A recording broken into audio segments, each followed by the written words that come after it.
자, 안녕하세요. 이번 시간 강의는 교육학 이론반, 기초이론반입니다.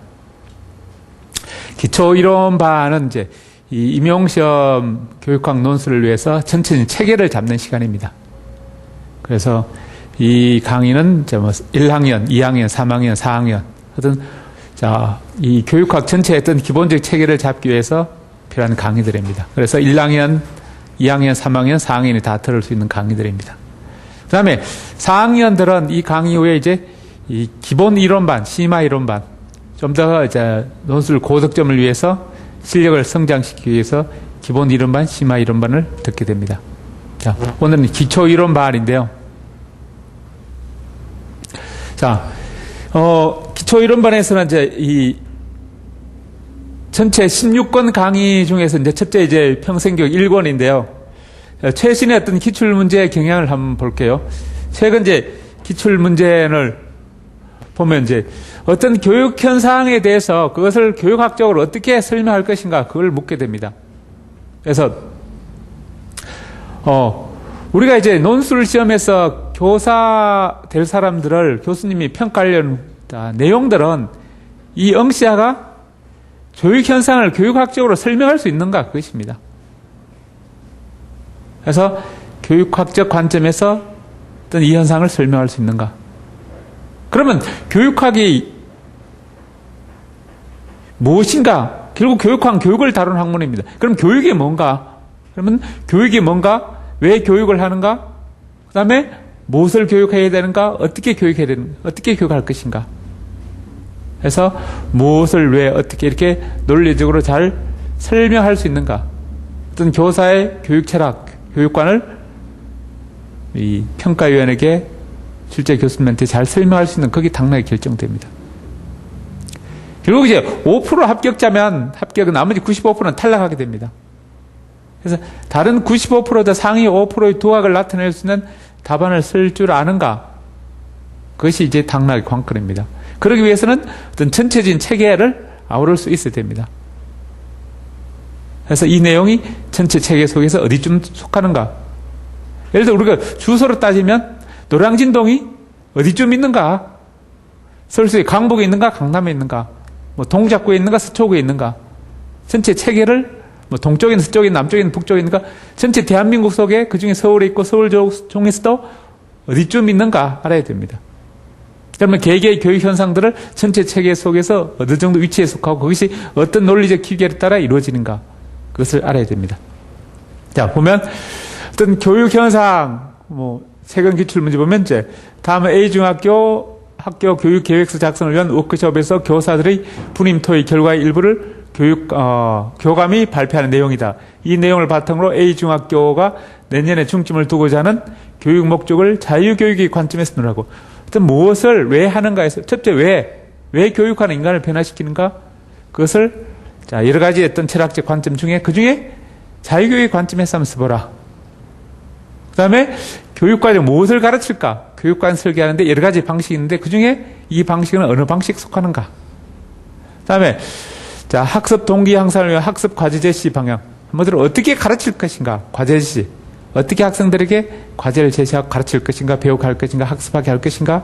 그 여러 가지 방법 중에 있는데 이 방법은 어느 정도 위치에 속하는가?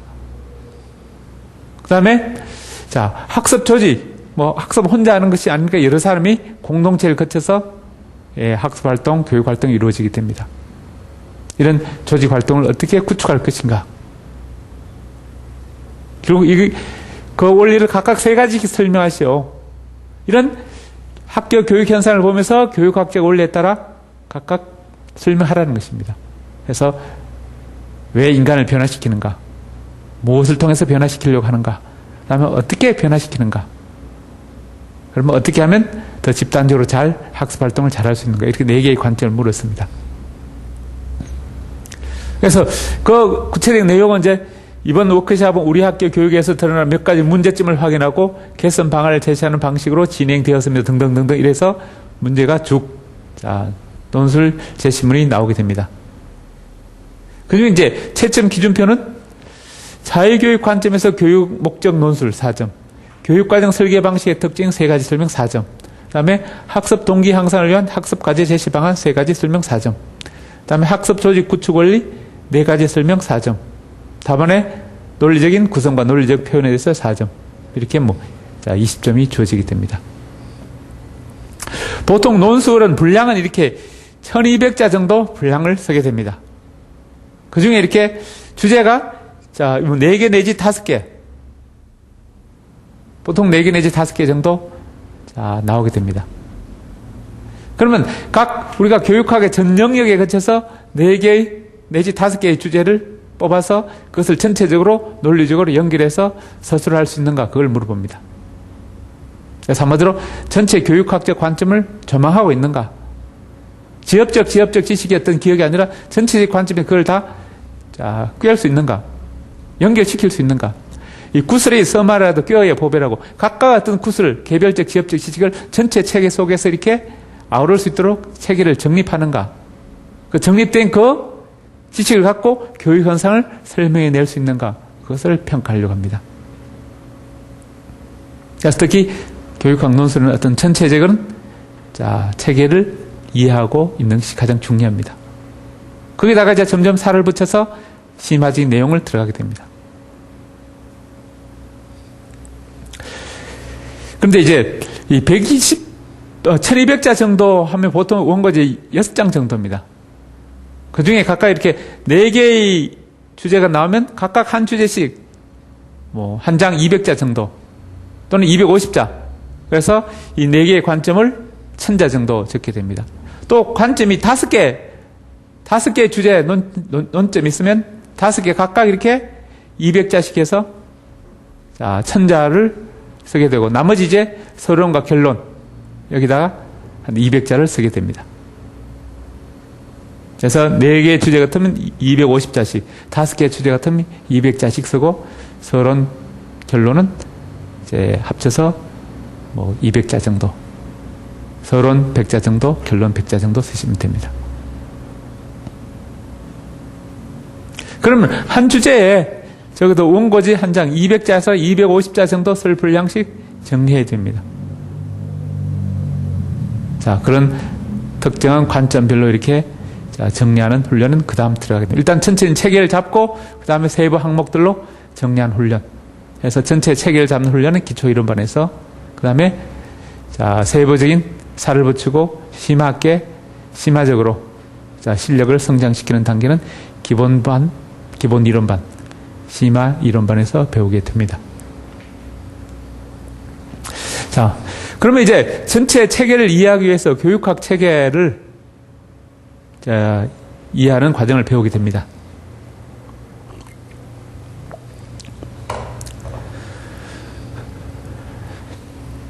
이 교육학은 교육을 다루는 학문입니다.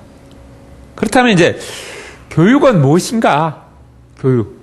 항상 논술을 시작할 때 교육은 무엇인가부터 봐야 됩니다. 거기에서 논리의 연결이 시작되어야 됩니다. 항상 논리의 정점에서 결국 교육은 무엇인가에서 출발하게 됩니다. 그 다음에 교육을 무엇인가, 그 다음에 왜 교육하는가, 무엇을 교육하는가, 어떻게 교육하는가, 무엇을 왜 어떻게. 이것이 육하 원칙의 가장 중요한 요소들입니다. 무엇을 왜 어떻게. 그래서 어떤 주제가 나왔는지 항상 무엇을 왜 어떻게 나와야 됩니다. 이런 교육을 왜 하는가, 어떤 내용을 하는가, 무엇을 교육하는가, 어떻게 할 것인가, 무엇을 하면 더 잘 가르칠 수 있는가, 어떻게 가르치면 더 잘 가르칠 수 있는가, 왜 그걸 가르치는가. 그것입니다. 결국 이제 그렇다면 교육을 정리할 때 교육은 무엇인가? 교육은 한마디로 인간을 변화시키는 것입니다. 인간을 변화시키는 것.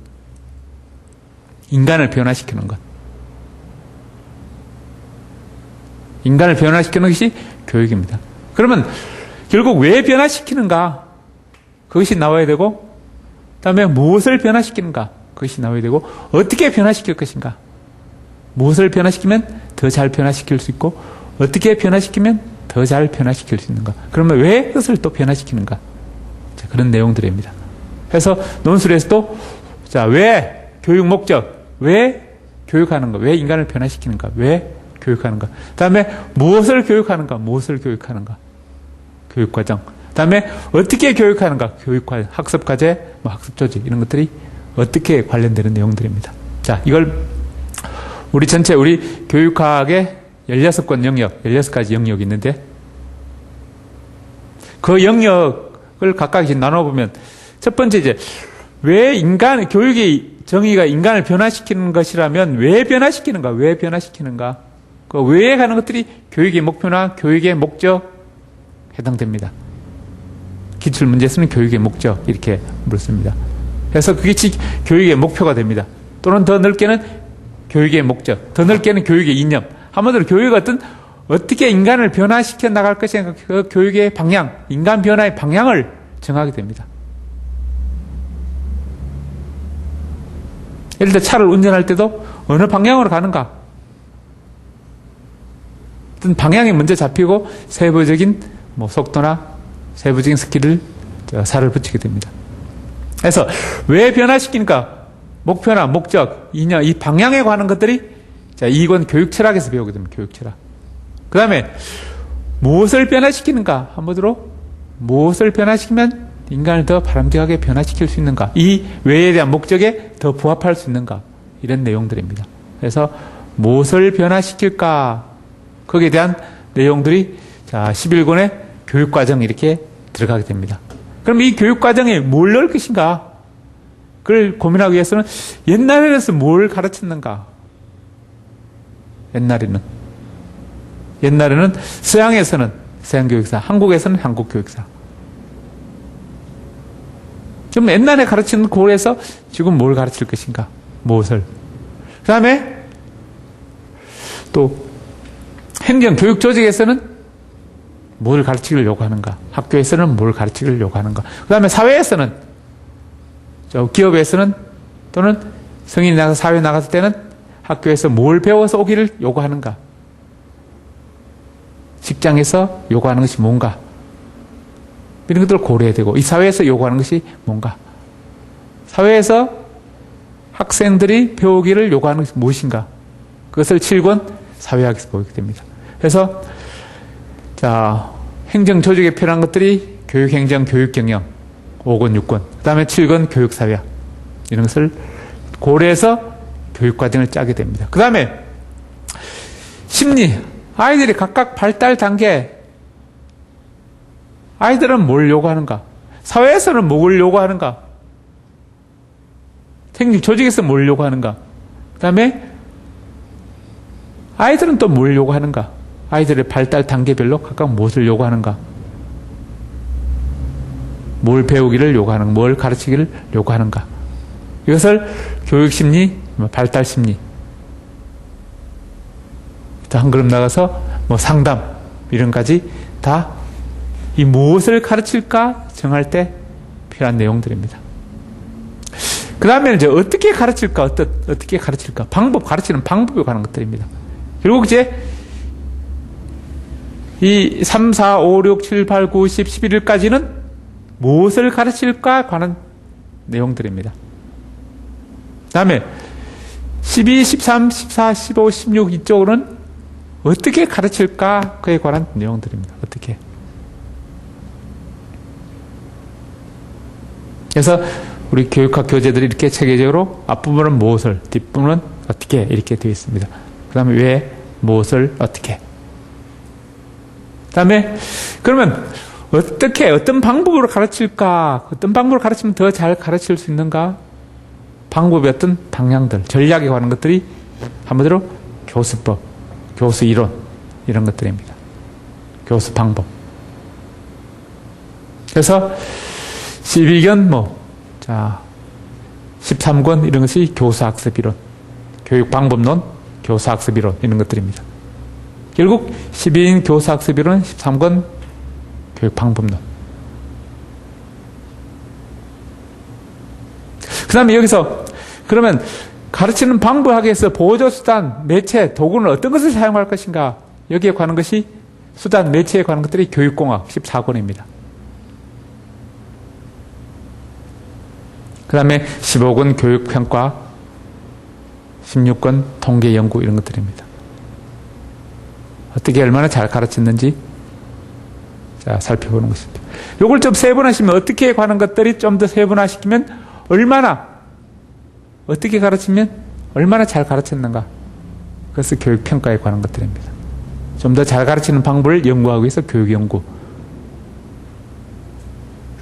그 다음에 얼마나 잘했는가 연구하기 위해서 통계 이런 것들이 자, 이 15권, 16권에서 배우게 됩니다.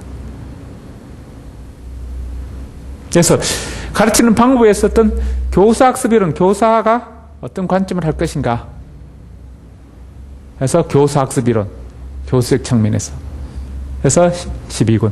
다음 13과 교육 방법론에서 학습 측면에서 어떤 방법이 더 타당할 것인가. 이런 교육 방법론에 관한 것이 13권. 그리고 교수는 가르치는 교사 입장에 더 비중을 두고 있는 것이라면 학습은 배우는 학생 입장에서 방법론에 관한 것입니다. 수업에서 교사가 가르치고 방향을 이끌어가고 학생이 도와준다면 교사 중심 또는 학생 중심으로 교사를 도와주는 이런 방법이 나올 수 있게 됩니다. 그래서 교사학습 이론과 교육 방법에 관한 것이 12권, 13권에서 배우게 됩니다.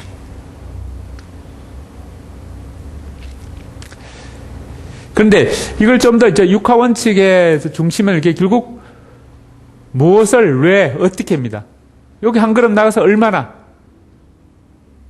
이 테마가 바로 목표, 교육의 목표가 되고 무엇을 교육의 내용, 왜에 관한 것이 교육의 목표, 내용에 관한 것이 무엇을 다음에 어떻게 관련되는 것이 교육 방법, 다음에 얼마나 잘 가르쳤는가 이것이 교육평가입니다.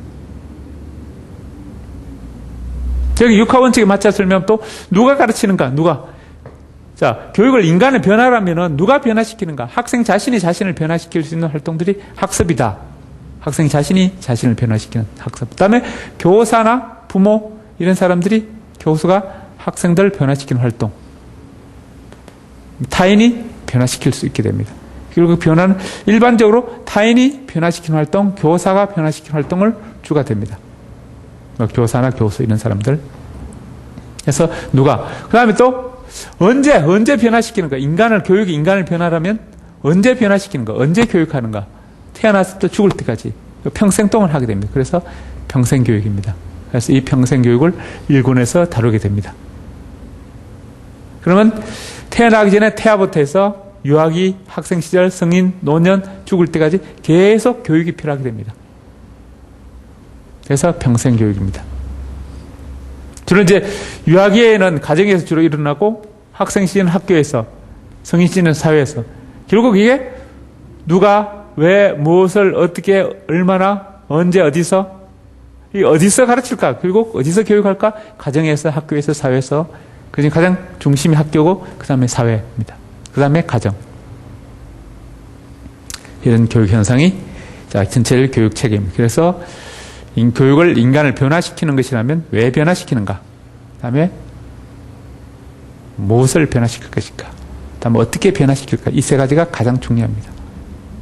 왜 무엇을 어떻게 이 중에 더 중요하다 보면은 무엇을 어떻게 무엇을 변화시킬 것인가 어떻게 변화시킬 것인가 무엇을 가르칠까 어떻게 가르칠까 그 하나 자면 왜 하나 자면 얼마나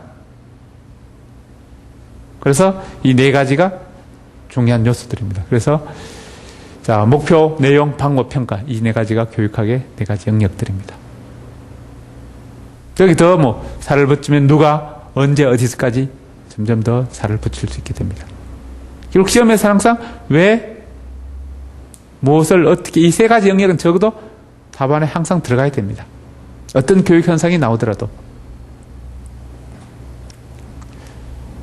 자, 그렇다면 먼저 교육학은 교육에 관한 학문입니다. 그러면 교육이 뭔가를 교육 개념을 공부할 필요가 있게 됩니다. 그래서 교육은 인간을 변화시키는 것이다. 변화. 인간을 변화에 관한 것이다. 그러면 인간을 변화시키는 것만 할 것인가? 시키지 않도록 저절로 변화되는 까지 포함할 것인가? 변화되는 까지 포함할 것인가? 보통 변화되는 것까지 변화시키는 개념을 학습이라고 변화시키는 것만 포함하는 개념을 교수나 수업이라 이렇게 이야기합니다. 한마디로 교수, 수업의 의미로 교육을 이해하는 사람들은 협의로 교육을 이해하는 사람입니다. 변화시키지 않더라도 변화되는 것까지 다 포함하는 개념은 좀 더 광의로 교육을 이해하는 사람입니다. 그래서 교육을 학습과 같은 의미로 이해합니다.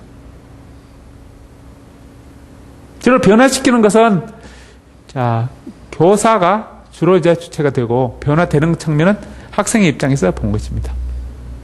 그래서 변화시키지 않도록 저절로 혼자서 공부하는 것도 교육에 포함시키게 됩니다. 이렇게 좁게 보는 사람은 자율학습, 학교에서 자율학습, 학생끼리 하는 학습은 교육이 아니다 이렇게 보게 됩니다. 좁게 이해하는 사람들은 변화시키는 측면만 하니까. 저는 학생이 변화되는 측면까지 넓게 봅니다. 그래서 광의, 또 더 넓게 모든 변화를 다 교육에 포함시킨다. 한마디로 교육은 사회화와 같은 개념이에요.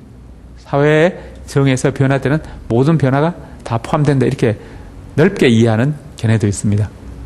교육은 바로 사회화와 같은 개념이다. 그러니까 최광의로 교육을 바라보는 입장입니다. 그러나 다수 견해는 이렇게 좁게 변화시키는 것만 보게 됩니다. 그러다 보니까 변화되는 측면을 확대하기 위해서 변화가 학생 자신이 변화시키는 것뿐만 아니라 타인, 교사나 교수, 부모가 변화시키는 것까지 다 포함시킵니다.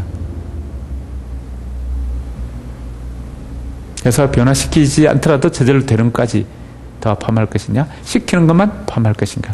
그래서 다수 견해는 시키는 것만 이렇게 좁게 보게 됩니다. 그럼 이런 교육 현상들을 볼 때 아까 변화시키든 변화되든 변화되는 과정입니다. 변화의 과정. 이 변화의 과정이 교육인데 그 중에 다수 견해는 좁게 시켜서 변화시키는 과정. 인간을 변화시키는 과정이 바로 교육이다. 또는 인간을 변화시키는 활동이다. 이렇게 봅니다. 그럼 이 변화시키는 활동에는 변화시키는 과정이 더 나눠보면 변화의 어떤 원인과 과정, 결과가 있게 됩니다. 과정이 있고 결과가 있고 그 전에 또 원인이 있게 됩니다. 어떤 변화 과정이 있게 되면 그 변화로 결과가 나타나고 그 과정에 어떤 작용하는 원인이 있게 됩니다. 이 원인도 학생 내부에서 일어나는 원인과 외부에서 한마디로 학생 내부에서 어떤 자극을 줘서 학생이 변화되는 측면이 있고 학생 외부에서 환경이나 교사나 부모가 자극을 줘서 변화되는 측면이 있습니다. 거기 변화가 일어나는 과정에 자극을 주는 원인을 이렇게 내부적 원인과 외부적 원인을 나눠볼 수 있게 됩니다. 아까처럼 변화되는 것처럼 저절로 이렇게 가만둬도 인간은 성장할 수 있다. 이렇게 보는 입장입니다. 그러면 거기다가 외부적 자극을 주면 더 잘 클 수 있다는 것입니다. 예? 인간을 변화시키는 것이 교육이라면 인간 말고 예를 들어 식물을 변화시킨다면 그것은 재배고 동물을 변화시킨다면 그건 사육인데 식물도 동물도 인간도 그냥 내버려둬도 저절로 크는 측면도 있습니다. 산에 씨가 뿌려져 이변하고 사기 나고 저절로 큽니다. 야생 동물도 저절로 이렇게 클 수 있게 됩니다. 그래서 외부에서 자극을 주는 측면, 인간도 외부에서 자극을 주게 됩니다. 이렇게 외부에서 주어지는 자극을 가장 대표적인 환경 이렇게 볼 수 있다면 내부에서 어떤 자극을 주는 원인, 이걸 유전이다, 유전. 인간은 내부 어떤 유전적 요소에서 인간 변화가 일어난다. 저절로 성장할 수 있도록 되어 있다는 것입니다. 유전 인자 속에. 그래서 내부적 원인, 외부적 원인. 이 두 가지가 영향을 미친다. 대표적으로 유전적 요소와 환경적 요소가 영향을 미친다는 것입니다. 그 미친 영향이 결국 변화의 결과도 인간의 내부의 변화 결과가 나타날 수 있고 외부의 변화 결과로 나타날 수 있다. 인간의 외부의 행동이 변하고 외부 모습이 변할 수 있고 또 내부의 머릿속의 변화가 머릿속의 어떤 인지구조가 변화될 수 있다.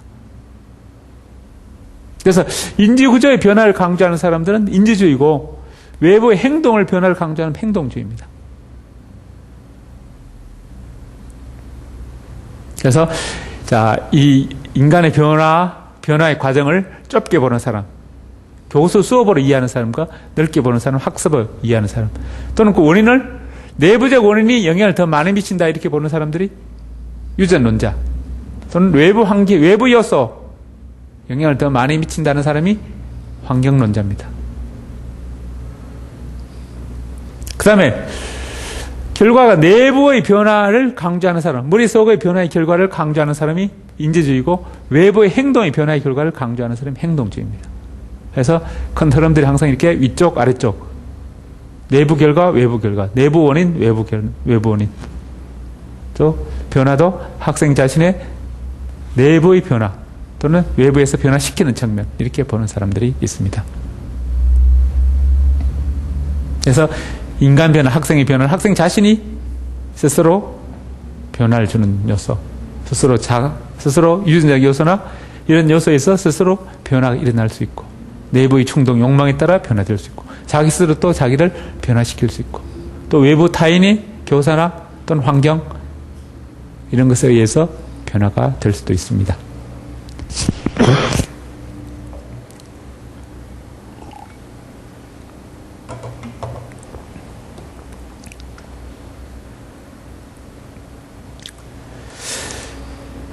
자, 그렇다면 이 변화시키는 측면을 교수 수업 이렇게 교육은 교수와 수업과 변화시키는 교사 수업과 같이 좁게 보는 사람이 있고 이렇게 자 변화되는 인간의 변화되는 것 다 포함하는 넓게 보는 입장이 있습니다. 거기를 바로 학습인 넓게 보는 입장 학습인데 결국 교육은 학습과 같다 이렇게 보는 자 광해를 보는 사람들인데 이 사람들은 학습을 뭐라고 하냐 훈련과 경험에 의한 지속적 변화다. 그러니까 변화되는 것 측면에 다 되는 걸 다 포함하지 않고 그 중에 변화되는 것 중에서 훈련과 경험에 의해서 일어나는 지속적 변화를 학습으로 보게 됩니다. 참으로 변화되는 것 측면 중에서도 좀 더 훈련과 경험에 의해서 지속적으로 변화되는 것을 학습으로 정의합니다. 자, 여러분 오늘 배운 점 꼭 기억하세요. 자, 교육은 뭐라고? 인간을 변화시키는 것. 그 교육 활동의 가장 중요한 것은 목표, 내용, 방법, 평가. 그 변화의 원인이 내부적 유전, 외부적 환경. 변화의 결과 외부 행동의 변화, 내부 인지구조의 변화. 이런 것들이 기억하시고 그 다음에 학습이라는 것은 훈련과 경험에 의한 지속적 변화다. 그러면 이 변화시키는 것이 다 교육이다. 변화시키는 모든 것 다 교육인가? 이 사람들도 좀 더 엄격하게 정의해서 자 무엇을 변화시킬까? 무엇을 내용에 관한 것. 어떻게 변화시킬까? 방법에 관한 것.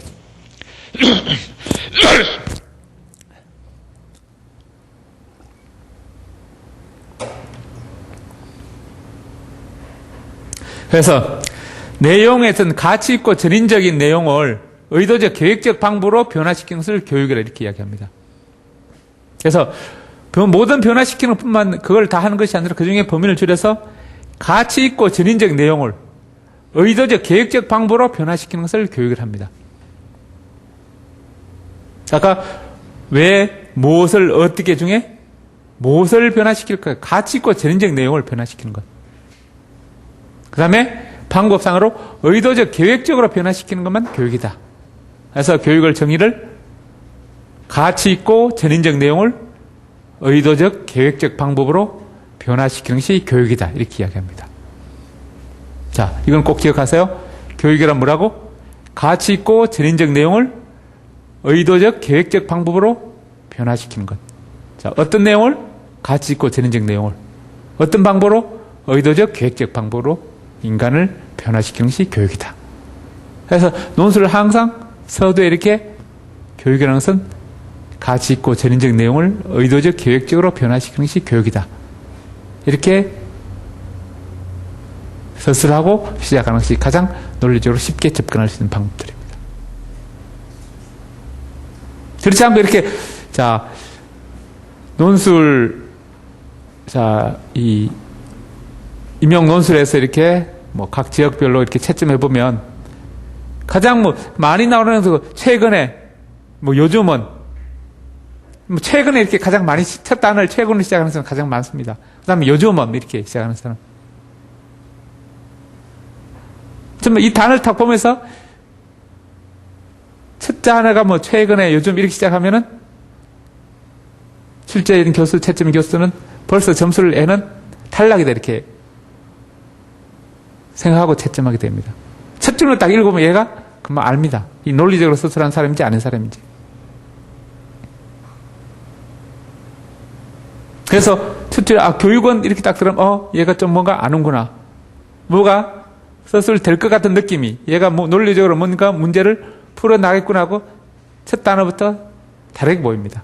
첫인상이 다르게 보입니다. 그래서 뭐 최근에 이렇게 뭐 요즘은 이렇게 시작한 사람들은 이 사람들은 교육학적 논술이 아니고 뭐 일반 논술, 일반 사설에 뭐 일수도 교육학적인 실력은 별로 없구나 이렇게 보게 됩니다. 그래서 뭐 교육은 뭐 인간을 변화시키는 과정이다. 그런데 요즘 변화가 이렇게 교육은 시작해야 되고 또는 교육은 가치 있고 전인적 내용을 의도적으로 계획적으로 변화시키는 과정이다. 이렇게 시작하는 사람하고 점수가 차이가 나게 됩니다. 자, 기억할 것은 가치 있고 전인적 내용을 의도적 계획적 방법으로 변화시키는 것이다. 어떤 내용을 어떻게 변화시키는 것이다. 그렇다면 이 교육의 정의를 학자들은 최근 학자들은 이렇게 가치 있고 전인적 내용을 의도적 계획적으로 변화시키는 것이다. 이렇게 다수 학자들이 정의하고 있는데 물론 모든 학자가 그렇게 정의하고 있지는 않습니다. 그런데 옛날에는 이 교육을 어떻게 생각해 정의했는가? 이 교육을 옛날 책 중에서 가장 오래된 책이 중용이라는 책에서 교육이라는 단어가 나오는 가장 오래된 책은 중용인데 중용은 교육, 가르칠 교자, 기를 욕자인데 가르치다, 기르다인데 이 가르친다는 것은 아까 인간을 가치 있고 전인적 내용으로 인간을 변화시키는 것, 시키는 것, 가르치는 것인데 변화시키는 것을 이 교자를 어떻게 이해했냐면은 이 교자가 왼쪽에는 효자입니다. 효도를 글로서 가르치는 것이 교육이다 이렇게 생각했습니다. 그래서 교자를 교육에는 교자를 만들 때 효도 효자와 글을 문자를 합쳐서 이 교자를 만들었습니다. 그 의미는 결국 효라는 것은 부모의 자녀가 부모에게 할 도리를 다하는 것이 효도입니다. 다른 부모의 자녀의 관계에서 해야 할 도리. 결국 부모와 자녀의 관계가 천륜입니다. 천륜에서 해야 할 도리. 그게 뭔가 천명입니다. 천명. 하늘이 주어진 부모의 관계에서 주는 명령. 천명인데 이 천명이 바로 인간의 본성이다. 본성. 부모에게 효도하는 본성이다. 본성에 따라가는 것이 인간 도리다. 그 인간 도리를 가르치는 것이 교다 이렇게 이야기합니다. 결국 교는 이 천륜 천명을 따르게 하는 것이다. 뭐로? 글로서 따르게 하는 것이 교육이다 이렇게 이해했습니다. 그렇다면 이제 이 교육을 인간을 변화시키는 측면과 변화되는 측면 이렇게 변화시키는 것이 교육이다 이렇게 이해하는 사람, 변화되는 것이 교육이다 이렇게 넓게 이해하는 사람이 있습니다. 그걸 철학적으로는 이렇게 변화시키는 교수 수업 중심으로 이해하는 사람들은 인간은 이렇게 돼야 된다. 한마디로 변화시켜야 되는 사람은 인간을 이렇게 변화시키는 바람직한 모습을 정하고 그 인간을 맞추려고 합니다. 그래서 인간은 이렇게 돼야 된다. 해야 한다. 머스터, 슈더 이런 의미를 이런 시각으로 교육을 접근하고 있습니다. 그러니까 반대인 사람은 교육은 변화되는 것이다. 변화되는 것이다. 한마디로 변화시키는 것이 변화되는 건 머스터, 슈더가 아니라 비의 의미는 자연 발생 그대로 태어난 본성 그대로 따라가는 것이 또는 따라가게 하는 것이다. 억지로 시키는 것이 아니라 변화되도록 도와주는 것이다. 이런 의미를 더 강하게 생각하고 있습니다. 그래서 인간을 변화시키는 것이다. 인간이 변화되는 것이다. 교육은 인간을 변화시키는, 교육은 인간이 변화되는 것이다. 이렇게 인간을 변화시키는 것이다 이렇게 생각하는 사람, 아래 사람들은 변화되는 것이다. 교육은 인간이 변화되는 것이다 이렇게 봅니다. 그래서 이런 사람들은 시켜야 된다, 이렇게 해야 된다 이렇게 시키는 입장은 어떤 규범적 측면, 이렇게 돼야 되는 것이 마땅하다, 이렇게 변화돼야 되는 것이 마땅하다, 이런 시각으로 갖고 있습니다. 그래서 규범적이고 이렇게 그때 이럴 때 이렇게 해야 된다, 처방적입니다. 이 규범적으로 처방적으로 바라봅니다. 그런데 이렇게 인간의 변화되는 것이다, 되는 것이다 이렇게 보는 입장은 서술적으로 보는, 서술적으로 이렇게 변화되는 것이다, 이렇게 변화되는 것이 교육이다 이렇게 봅니다. 그래서 규범적으로 처방적으로 보면 인간의 어떤 내부의 측면을 강조하고 서술 측면 외부로 보이는 측면을 강조합니다. 그래서 이 사람들은 주로 인간의 머릿속에 내부의 어떤 인지구조나 이렇게 보이지 않는 비가시적인 측면을 더 중시한다면, 이 아래쪽에 있는 사람들은 서술적 입장은 가시적인 측면을 더 중시합니다. 그 다음에 이 규범적인 사람은 주관적인 것은 어떤 인간의 내부에 있는 생각, 주관적인 요소, 이것을 바꾸려고 합니다. 그래서 인간 내부적 생각의 어떤 전체적 측면을 강조하고, 그래서 전체적 생각이니까 생각을 한꺼번에 바뀌게 됩니다. 한꺼번에 바꾸려고 하고, 이 사람들은 인간의 어떤 외부적 객관적인 행동을 바꾸려고 하니까 행동을 하나씩 쪼개서 바꾸려고 합니다. 이 사람들은 생각을 바꾸는 것이 교육이나 교육은 한꺼번에 바뀌어진다, 한꺼번에 획가닥 바뀔 수 있다 이렇게 보고, 이 사람들은 인간의 외부적 행동을 보니까 행동은 하나씩 조금씩 단계적으로 일어난다 이렇게 봅니다. 그래서 이 사람들은 교육은 전체적으로 한꺼번에 이렇게 일어날 수 있고, 이 사람들은 교육은 조금씩 단계적으로 서서히 이렇게 변한다 이렇게 봅니다. 이렇게 교육을 바라보는 두 가지 관점이 규범적 입장과 서술적 입장이 있습니다.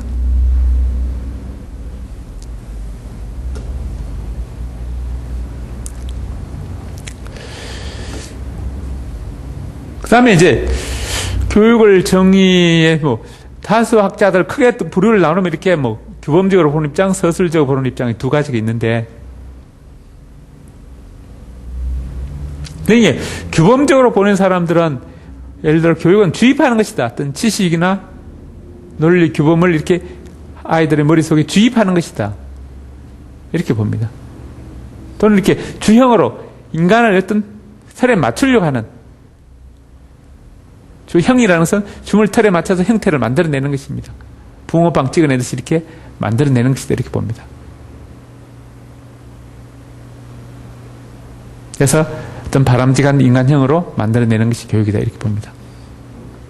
다음 계명이다. 교육은 또 계명은 세상을 보는 안목입니다. 안목. 인간의 머릿속에 세상을 보는 안목을 만들어주는 것이다 이렇게 봅니다. 또는 도야라는 이렇게 단련시키는 것이다. 인간의 어떤 내부적 능력을 단련시키는 것이다. 이 도라는 것은 도자기, 야라는 대장간. 도자기를 만들 때 흙을 계속 반죽해서 단련시키고, 대장간에서 쇠를 계속 달궈서 두들려서 단련시키는 것이다. 도야다. 단련시키는 것이다 이렇게 봅니다. 저는 교육은 자아실현이다. 자기 원하는 방향으로 만들어가는 것이다 이렇게. 또는 교육은 성장이다. 성장시켜야 된다. 뭔가 지난보다 나은 모습으로 바뀌어야 된다. 이런 입장이 most assured다 이렇게 규범적으로 보는 입장입니다. 교육은 주입이다. 교육은 주형이다. 교육은 계명이다. 교육은 도야다. 교육은 자아실현이다. 교육은 성장이다. 이렇게 보는 사람들이 대부분 이 규범적으로 교육은 인간을 이렇게 변화시켜야 된다 이렇게 보는 입장입니다. 그렇지 않고 반대로는 이제 서술적으로 보는 입장은 겉으로 보이는 부분을 인간이 변화되는 측면이다. 어떤 행동이 변화된다. 인간 행동이 변화되는 것이 교육이다. 또는 경험을 바꾸는 것이다. 다 이렇게 외부적으로 보이는 측면을 강조합니다. 그 다음에 행동이나 경험이 바뀌어서 습관이 바뀌는. 습관을 변화시키는 것이다. 새로운 습관을 형성해서 새로운 습관을 만들어가는 것이 교육이다. 또는 이제 지식이나 문화의 획득이다. 뭔가 겉으로 보이는 행동의 변화를 획득하는 것이다.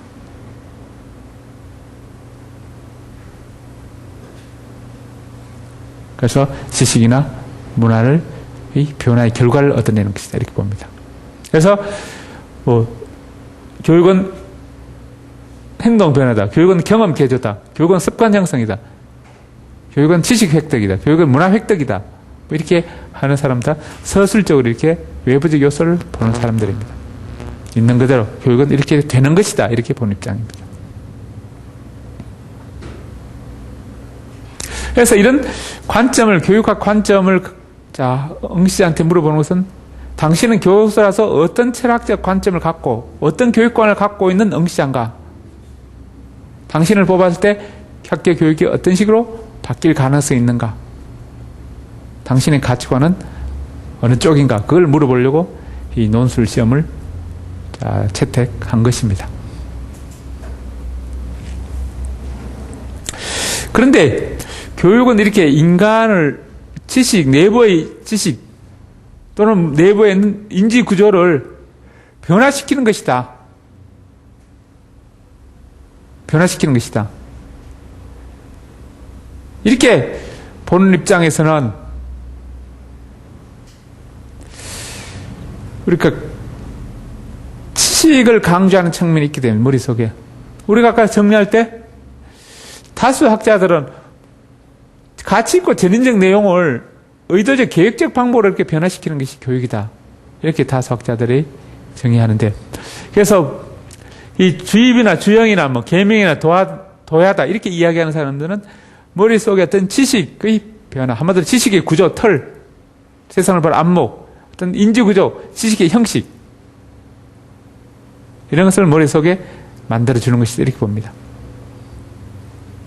그중에 대표적인 사람은 피터스나 허스트 같은 사람인데, 이 사람은 어떤 이런 지식의 어떤 구조나 지식의 형식 또는 지식의 한마디로 이 구조 형식은 틀입니다. 어떤 잣대, 프레임 이런 것들입니다.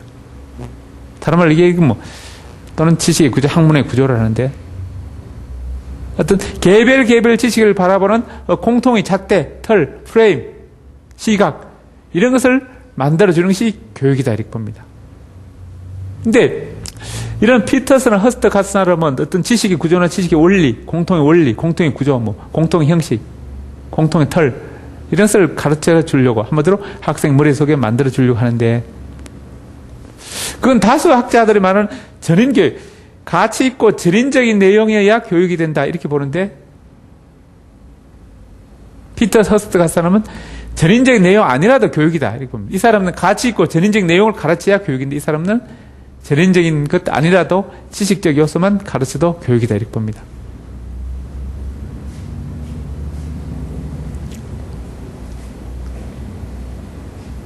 자, 이런 이 교육이 인간이 원시대부터 이렇게 고대 사회로부터 교육 현상은 계속 있었습니다. 인간을 변화시키는 활동들은 있었는데, 이것을 학문으로, 교육학이 학문으로 만든 사람, 한마디로 학문은 여러 가지 개별적 지식들 체계로 체계화된 지식의 어떤 묶음이 학문입니다. 이 학문으로 만든 사람이, 대표 헤르바르트입니다. 헤르바르트. 19세기 헤르바르트인데, 이 헤르바르트에 있어서는 칸트인데, 칸트 같은 교육학에 관한 어떤 사상, 철학을 갖고 해서 그걸 제자한테 헤르바르트 가르쳐 주는데, 헤르바르트는 그걸 갖고 어떤 체계화 시켰습니다. 체계화 시켜서 학문화 한 것입니다. 체계화 시킬 때, 그 당시 헤르바르트는 어떤 인간의 변화를, 인간의 어떤 머릿속에, 마음속에 어떤 변화, 이 마인드의 변화, 인간의 변화 중에 그중에 어떤 내부적 어떤 마인드의 변화, 이런 측면을 강조했습니다. 이 마인드가 바로 다른 말로 정신의 변화 또는 마음의 변화. 이 정신적 변화, 하면서 정신적 변화를 토대를 지적 변화, 이걸 철학적 관점에서 설명하기 시작합니다. 그 다음에 마음의 변화한 등위적 변화를 심리학적 관점에서 설명하게 됩니다. 그래서 철학과 심리학을 가져와서 교육학을 체계를 만듭니다. 지금 우리는 교육학에 교육 철학도 있고, 교육 역사도 있고, 교육 심리학도 있고, 교육 행정도 있고, 교육 경영도 있고, 교육 사회학도 있고, 교육 공학도 있고, 뭐 다양하게 있습니다. 지금 많이 있는데, 그 처음에 교육학을 만들 때는 교육 철학과 교육 심리학 이 두 가지 파트밖에 없었습니다. 그래서 헤르바르트가 교육 철학과 교육 심리학을 채용해서 한마디로 철학적 관점을 가져가서 교육 철학이 되고 심리학적 관점을 가져가서 교육 심리학이 됩니다. 그래서 교육 철학, 교육 심리학 두 가지를 묶어서 교육학이다. 이렇게 이야기했습니다.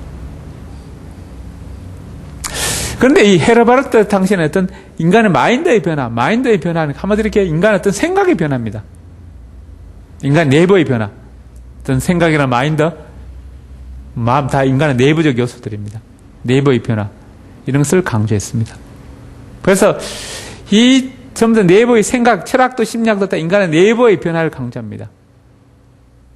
그래서 한마디로 생각이 중심이었던 마음이 바뀌고 생각이 바뀌는데 결국 생각을 다루게 되는 이 사변적, 이 생각을 이야기하는 것이 사변입니다. 생각을 논리적으로 이야기하는 것이 사변인데 하면서 사변적이다. 철학적이었습니다. 그래서 초기에 처음 교육학을 헤르바르트가 만들었을 때는 교육학이 철학적 요소가 강했습니다. 그래서 철학적으로 지나치게 형이상학적으로 생각의 측면이 강하니까 이것을 보완하기 위해서 19세기 말에 디리갱은 어떤 교육학의 어떤 과학적 측면, 기존의 철학 심리학의 어떤 생각의 측면, 사변적이 강했는데 이제는 사회 현상에서 과학적인 측면을, 과학적인 연구 방법, 과학적 측면을 도입하게 됩니다. 그래서 과학적으로 사회를 어떻게 볼 것인가? 한마디로 이 철학에는 심지어 인간 내부를 연구하는 것이고 과학은 외부를 연구하는 것이에요. 외부. 인간의 어떤 외부적 행동 또는 인간의 외부적 집단 이런 것을 연구하는 것이 사회학입니다. 그래서 이 사회학을 교육학에 도입하게 됩니다. 디류갱이. 그래서 그것이 교육사회학이 됩니다. 그래서 이제는 교육학에 교육철학도 있게 되고 교육심리도 있게 되고 교육사회학이 있게 됩니다. 이제는. 그래서 이 교육학에 인간의 생각을 강조하는 철학과 심리학, 사변적인 측면이 있고 반대로 인간의 외부적 요소, 어떤 과학적, 객관적, 실정적인 측면이 교육사회학이 들어오게 됩니다. 그래서 생각 측면과 과학적 측면, 한마디로 내부적 측면과 외부적 측면 이 두 가지가 균형을 잡히게 됩니다.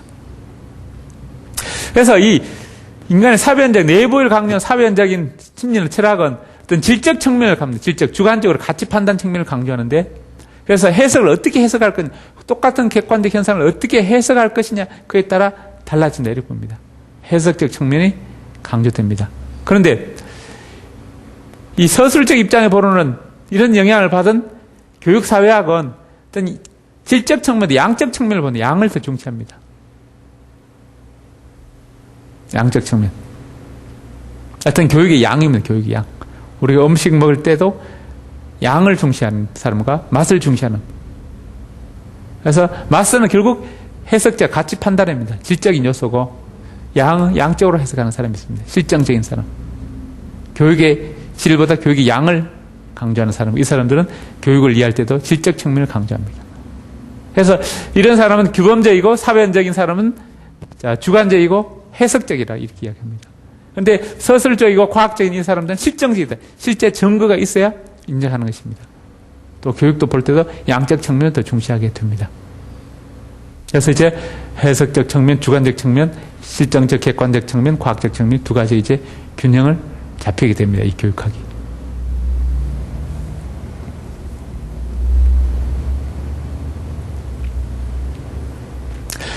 자, 그렇다면 이 교육학이 이렇게 내부적 요소, 외부적 요소, 이게 다 포함되어 있고, 또 내용적 측면에서, 내용적 측면과 방법적 측면, 가치 있고 전인의 내용을 의도적, 계획적 방법으로 인간을 변화시키는 과정이다. 또는 변화하는 과정이다. 이렇게 봅니다. 근데 다수 학자들은 가치성과 전인성, 의도성, 계획성, 이 네 가지를 교육학 개념의 어떤 요소로 이해합니다. 가치 있고 전인적 내용을 의도적 계획적으로 변화시키는 과정이 교육이다 이렇게 봅니다. 그런데 다른 학자들은 이 가치성, 전인성, 의도성, 계획성 이 네 가지뿐만 아니라 또 다른 사람 도덕성을 강조하는 사람 또는 자연성을 강조하는 사람, 문화성을 강조하는 사람, 사회성을 강조하는 사람 그 학자마다 뭐 다르게 이해하는 사람도 있습니다.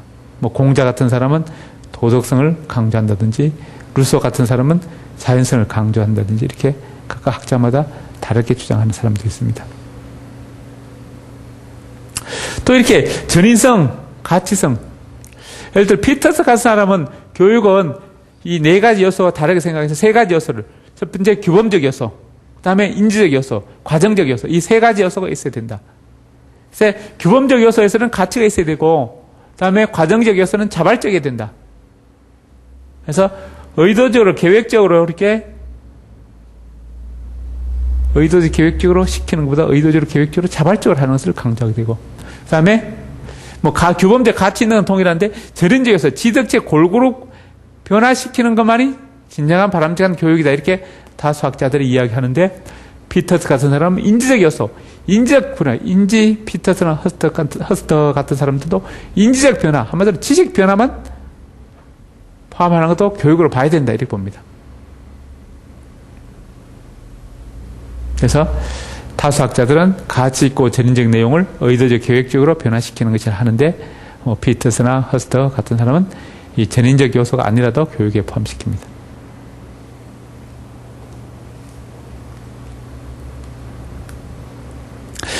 자, 그 다음에 아까 교육은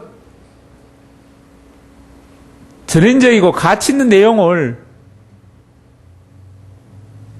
의도적 계획적 방법으로 인간을 변화시키는 것이 교육이다 이렇게 했습니다. 그러면 인간을 변화시키지 않고 아까 동물을 변화시키면 뭐 사육이다. 식물을 변화시키면 재배다. 그러면 인간을 변화시키면 교육인데 그 안에서도 가치 있고 전인적 내용을 의도적 계획적인 방법으로 변화시켜야 그것이 교육이다 이렇게 좁게 보는데 그러면 이렇게 가치 있고 전인적 내용을 아는 것은 뭔가? 아는 것을 의도적 계획적으로 인간을 변화시키는 활동은 훈련이다, 훈련. 또는 반대로 가치 있고 전인적 내용을 이렇게 강제적 방법으로 변화시키는 건 뭔가? 그것은 교화다. 또는 이런 신념의 변화를 가르치 신념을 변화를 강제하는 것도 이렇게 교화다 이렇게 이야기합니다. 그래서 어떤 내용적 측면에서 요소를 결합하거나 방법적 요소를 한마디로 험결할 때는 이 교육에 포함시키지 않게 됩니다. 그래서 가치 있고 전인적 내용을 의도적 계획적 방법으로 변화시키는 것만 교육이다 이렇게 다수 학자들은 좁게 봅니다. 모든 인간의 변화가 다 교육은 아니다 이렇게 봅니다. 그렇다면 이제 아까 교육에 일어나는 교육은 인간을 변화시키는 과정인데 과정을 이렇게 시간적으로 보면 원인, 과정, 결과 인간을 변화시키는 활동 속에 중심이 과정이고 그것도 사전적으로 원인이 있고 사후적으로 결과가 있게 됩니다.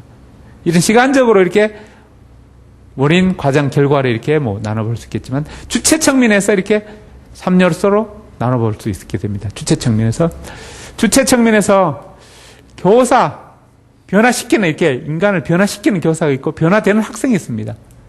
시키는 교사를 주체로 변화되는 학생을 객체다. 또는 그 수단에 되는 내용 이 매개체가 이렇게 주체, 객체, 매개체를 교육의 3요소다. 3요소.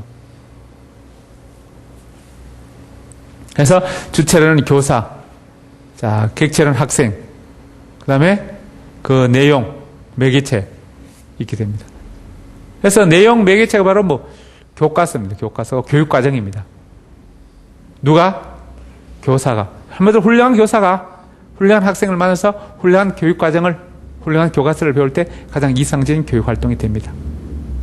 이 세 주체가 다 이상적일 때 전체 교육활동이 바람직하게 됩니다. 자, 바람직한 교사가 바람직한 학생을 만나서 바람직한 내용을 가르칠 때 바람직한 교육이 일어납니다. 그래서 주체, 객체, 매개체. 그래서 주체점을, 교사를 주체점을 독립요인이다. 아까 자각을 주는 독립요인이다. 그 다음에 학생 측면을, 객체를 종속 측면이다. 이렇게 이야기합니다. 다른 말로 독립요인, 종속요인 또는 독립변수, 종속변수 이렇게 이야기합니다.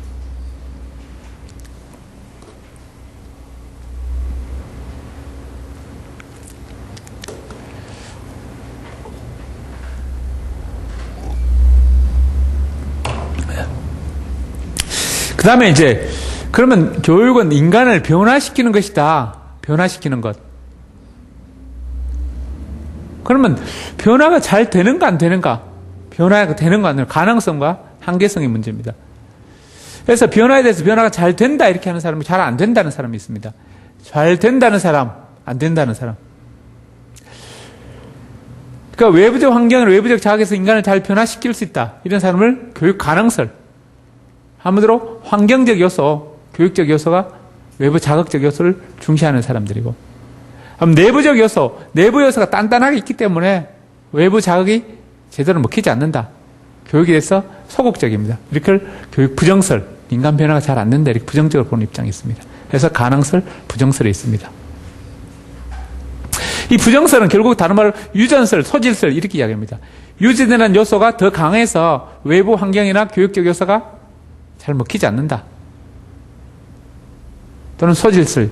결국 외부 환경이나 교육보다 유전이나 소질이 더 인간 변화에 영향을 더 많이 미친다. 이렇게 봅니다. 결국 이렇게 예를 들어 박태환 같은 사람이 되려면 누구든지 열심히 하면 다 박태환 같은 사람이 되지 않습니다. 박태환은 그 수영에 많은 소질이 태어난 것입니다. 김연아 같은 사람은 스케이팅의 소질, 유전적 요소가 갖고 있다는 것입니다. 다른 사람이 김연아만큼 똑같이 아니 더 열심히 한다 해도 김연아만큼 되지 않습니다.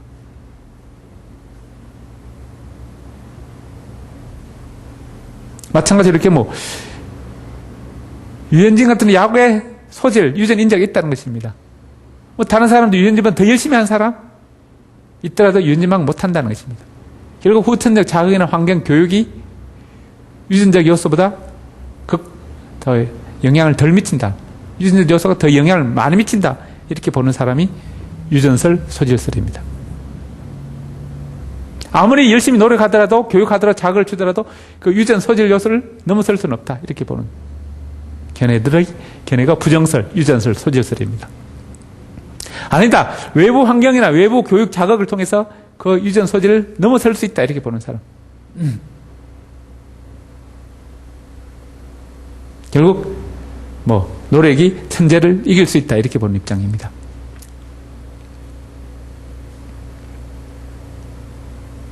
결국 외부적 환경을 중시합니다.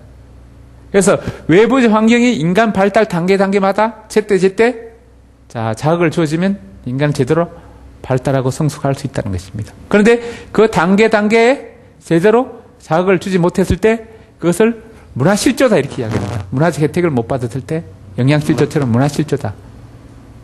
결국 각 단계별로 문화적 혜택이나 영양적 혜택을 받아야 되는데 이미 그게 시기가 정해져 있다면 결정적 시기가 있다.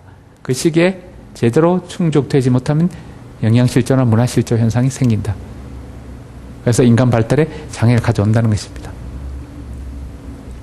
결국 이렇게 외부적 환경과 내부적 유전, 그래서 내부설, 유전설, 소질설, 부정설 이렇게 부르고 외부설, 환경설 또는 가능설 이렇게 부르는데 이 두 가지 관점, 변화가 잘 된다 안 된다. 아니다. 중간 절충설이에요. 절충설. 내부적 유전과 외부적 환경이 서로 상호작용해서 절충해야 된다 이렇게 보는 입장입니다. 그래서 이 세 가지 설이 있는데 결국 절충하는 사람들 그러면 절충하면 다 반반 2분의 1씩인가? 그게 또 견해가 나누게 됩니다. 예를 들어 사람에 따라 다르다. 어떤 사람은 유전이 좀 더 많고 어떤 사람이 환경이 더 많고 이렇게 이야기하는 사람이 고시타트 같은 사람입니다. 또 반반이 아니라 특성별로 다르다. 어떤 특성은 유전이 많이 어떤 특성은 환경이 더 많이 미친다. 예를 들어 신체적 능력, 키, 몸무게 이런 것은 후천적으로 잘 먹으면 되고 부모 혈통이 중요한 게 아니다. 그런데 수학적 능력, 계산 능력 같은 것은 똑똑한 부모 밑에서 살아나야 한번 좋은 유전적 소질을 받아야 수학을 잘할 수 있다. 이렇게 특성별로 유전이 많이 미치는 요인과 후천적 환경이 더 많이 미치는 요인이 특성별로 다르다. 이렇게 보는 모델이 조막 모델입니다. 또 그게 아니고 연령별로 다르다. 유전이 많이 미치는 시기에 있고 환경이 더 많이 미치는 시기에 있다. 자, 선천적인 유전적 요소는 어릴 때 만 6세 이전에 영향을 더 많이 미치고 후천적 환경적 요소는 6세 이후에 영향을 더 많이 미친다. 이렇게 보는 이론이 국자 이론입니다. 결국 정리하면은 인간 변화 가능성이 높다, 잘 된다, 변화가 잘 된다, 교육 가능성이 충분히 있다는 사람, 별로 없다 그런 사람, 절충적인 사람, 절충 중에서 사람에 따라 다르다, 특성에 따라 다르다, 그 다음에 연령에 따라 다르다 이렇게 보는 입장이 있습니다. 그 다음에 이제 교육의 기능과 역할은 조금 쉬었다 하겠습니다.